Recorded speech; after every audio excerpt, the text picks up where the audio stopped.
అందరికీ నమస్కారం. ఈ రాష్ట్రంలో కూటమి యొక్క ప్రభుత్వ పరిపాలన ఎలా ఉంది అని ఒక్క మాటలో చెప్పాలంటే, అప్పుల జాతరగా, సంక్షేమానికి పాతరగా ఈ కూటమి పరిపాలన కొనసాగుతూ ఉంది.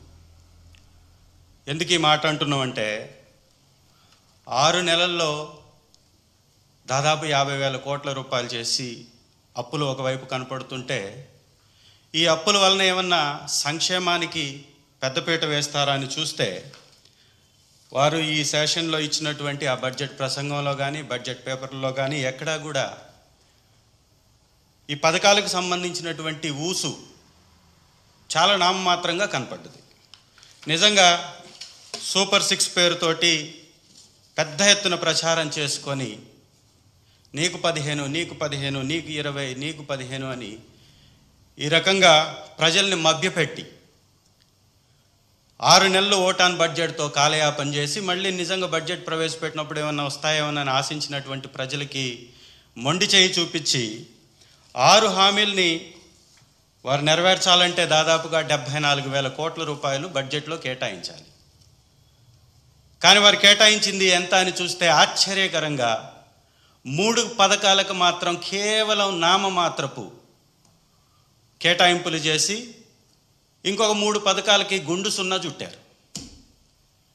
కీలకమైనటువంటి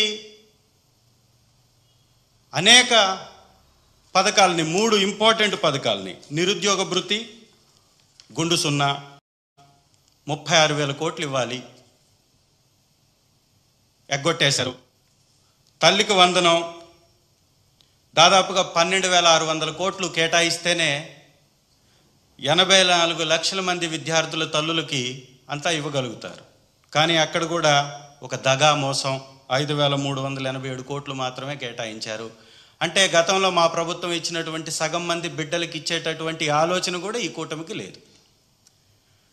దాంతోపాటుగా రైతులకి ఏటా 20,000 రూపాయల ఆర్థిక సహాయాన్ని అందజేస్తానని చెప్పారు.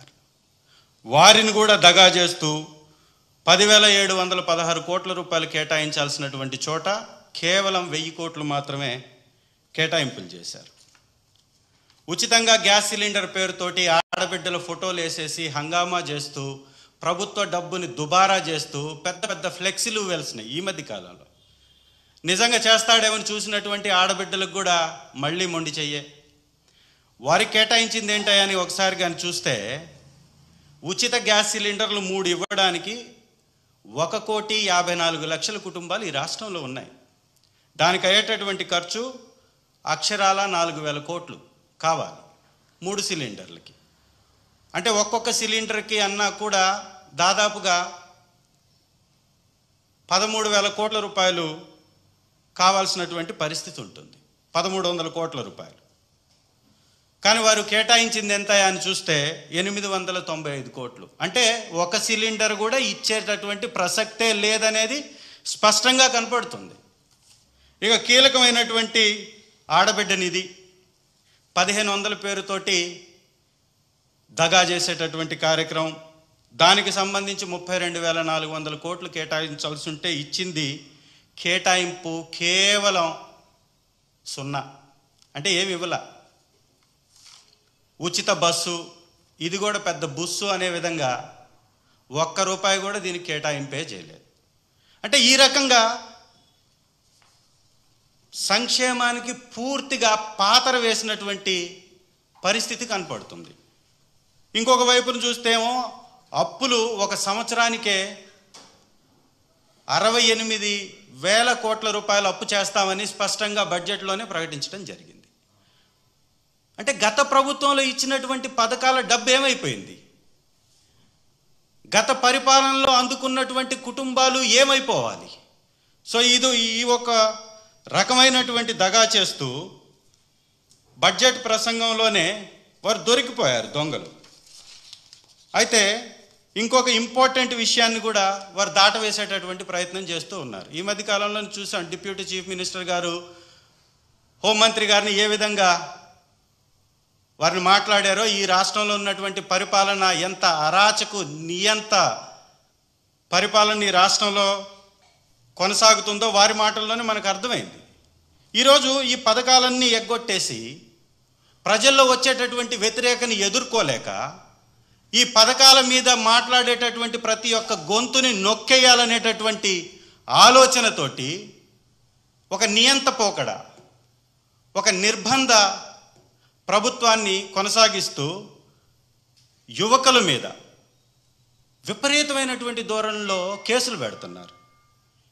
యాక్చువల్గా వారికి 41A నోటీస్ ఇచ్చి పంపించేటటువంటి కేసుల్లో కూడా అరెస్టులు పెట్టి 24 గంటల లోపల మెజిస్ట్రేట్ ముందు హాజరుపరచాల్సి వస్తుందని ఒక్కొక్కరికి 4-5 చోట్ల పోలీస్ స్టేషన్స్లో కేసులు పెట్టించి ఈ 24 గంటలు గడవక ముందే ఇంకొక పోలీస్ స్టేషన్లో సబ్మిట్ చేస్తూ, అక్కడ గడవక ముందు మళ్ళీ ఇంకొక పోలీస్ స్టేషన్కి తీసుకెళ్తూ వారిపై విచక్షణారహితంగా దాడి చేస్తూ, వారు పెట్టనటువంటి సంతకాలను పెట్టినట్టుగా చూపిస్తూ, వారు ఇవ్వనటువంటి వాంగ్మూలాన్ని ఇచ్చినట్టుగా వారిని దబాయించి సంతకాలు పెట్టించుకుంటూ అడ్డంగా దొరికిపోతున్నారు.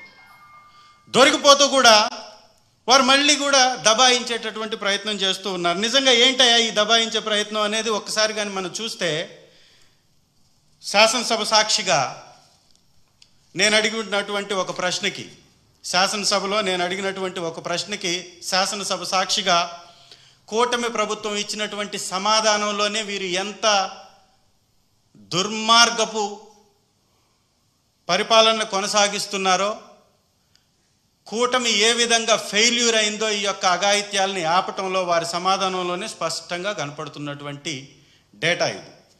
మేము అడిగాం, మాకు వచ్చినటువంటి అవకాశాన్ని బట్టి ఒక ప్రశ్న అడిగాం. ఈ రాష్ట్రంలో ఆడబిడ్డలపై జరుగుతున్నటువంటి మానభంగాలపై, అఘాయిత్యాలపై, హత్యలపై, దాడులపై ఎన్ని కేసులు నమోదయ్యాయి ఈ రాష్ట్ర వ్యాప్తంగా మీ యొక్క 6 నెలల పరిపాలన కాలంలో అని అడిగితే వారి మాటల్లో వారు ఇచ్చినటువంటి సమాధానం ఇది, ఈ డేటా. దీనిలో చాలా స్పష్టంగా జూన్లో 1442 కేసులు, జూలైలో 1605 కేసులు, ఆగస్టులో 1419 కేసులు, సెప్టెంబర్లో 1427 కేసులు, అక్టోబర్లో 1500 కేసులు, మొత్తం దాదాపు 7393 కేసులు. ఇదా మీ పరిపాలన? దీనికా మీరు జబ్బలు జరుచుకుంటుంది? దీనికోసమా మిమ్మల్ని ప్రజలు గెలిపించింది? దీనికోసమా మీరు గద్దె ఎక్కింది అబద్ధాలు చెప్పి? ఇందుకా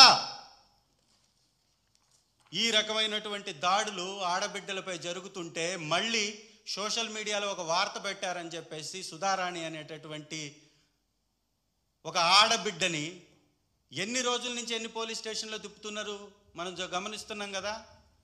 చాతగాని అసమర్థ పరిపాలన వలన ఇన్ని కేసులు నమోదయ్యాయనేది స్పష్టంగా వారి యొక్క మాటల్లోనే అర్థమవుతుంది మనకి. మేము అడిగినటువంటి ప్రశ్నకి వారు ఇచ్చినటువంటి సమాధానంలోనే స్పష్టంగా అర్థమవుతుంది. ఈ రాష్ట్రంలో ప్రతి 30 నిమిషాలకి ఒక అఘాయిత్యం, అత్యాచారం జరుగుతుంది. ప్రతి గంటకి 2 అఘాయిత్యాలు, అత్యాచారాలు, దాడులు జరుగుతున్నాయి. రాష్ట్రంలో మహిళలపై, పిల్లలపై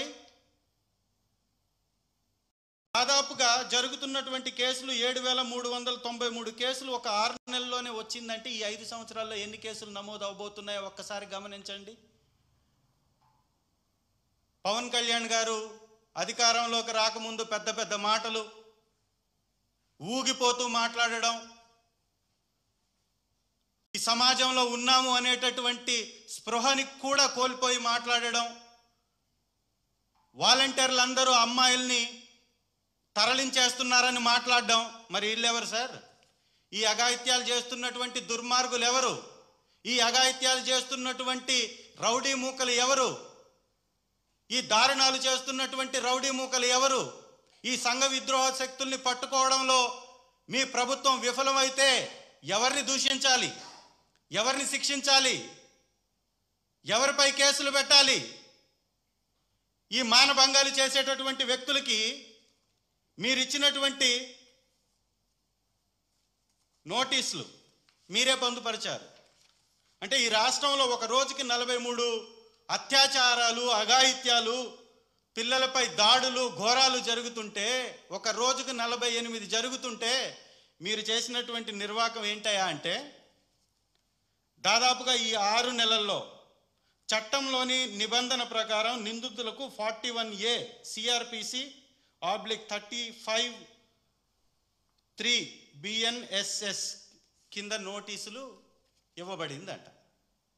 అంటే ఈ అఘాయిత్యాలు చేసేటటువంటి వారికి నోటీసులు ఇస్తారు, మీరు ఈ మానభంగాలు చేసేటటువంటి వారికి నోటీసులు ఇస్తారు, ఈ హత్యాకాండ నరమేధం సాగించేటటువంటి వారికి నోటీసులు ఇస్తారు.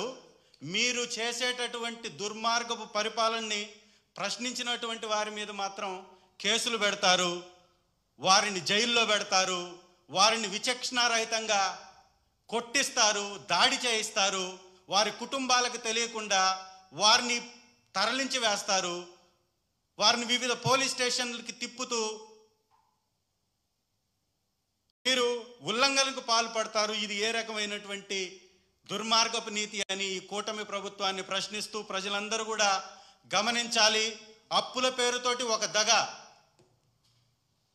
హత్యలు చేస్తూ కేసులు పెట్టకుండా వారందరినీ కూడా బయట ప్రపంచానికి వదిలేసి వీరికి సంబంధించినటువంటి తెలుగుదేశం నాయకులు వారికి కొమ్ము కాస్తూ సాగిస్తున్నటువంటి ఈ నరమేధాన్ని ప్రజలందరూ గమనించాలి. ఈ ప్రభుత్వంపై తిరగబడాల్సినటువంటి అవసరం ఉంది, ప్రశ్నించాల్సినటువంటి అవసరం ఉందనేది కూడా గ్రహించాలని మనవి చేసుకుంటూ, ఈ 6 నెలల్లోనే ఇంత దుర్మార్గాలు పెట్టరేగిపోతున్నటువంటి ఈ యొక్క నేరాలని కంట్రోల్ చేయలేనటువంటి ఈ అసమర్థపు ప్రభుత్వానికి కొనసాగే అర్హత ఉందా అని ప్రశ్నిస్తూ ఈ డిప్యూటీ చీఫ్ మినిస్టర్ గారికి, ముఖ్యమంత్రి గారికి కూడా ఈ విధమైనటువంటి కేసులు చేసినటువంటి వారిని 41A నోటీసులు ఇచ్చి పంపించడం అనేది ఎంతవరకు సమంజసం అని కూడా వారిని ప్రశ్నిస్తూ సెలవు తీసుకుంటున్నాను. Thank you very much.